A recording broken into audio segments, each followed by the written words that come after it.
Hello guys! So ngayon nandito po tayo sa Verting Clinic.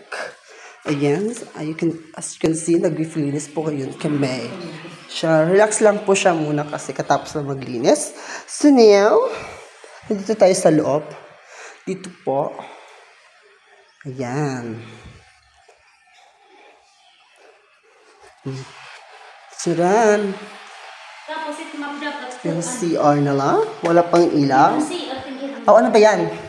budiga. Budiga po. So, nandito po yung mga lagay ng bagong mga anak. Katapos nila mga anak. Ito po. Ito. Ayan, ayan, ayan. Ayan po. Meron pa dito. Ito tayo dito. As you can see. Ayan. Ito na din. Dito yung mga anak po. Dito yung lagay yung pag nanganak ka na, tsaka doon yung paghugas ng bata. Ayun. Ito po siya. Dito. Chiran. Sa labas na yan. At dito naman. Ito CR.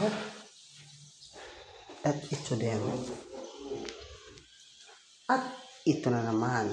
CR na naman tayo. Dito na naman tayo.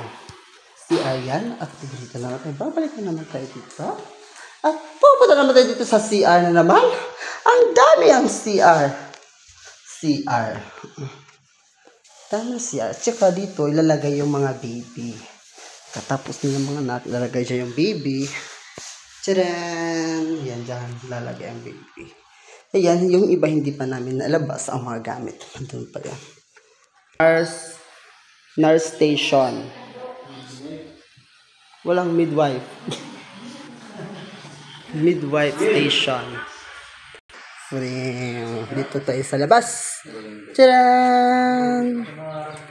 Ito, charan. Charan.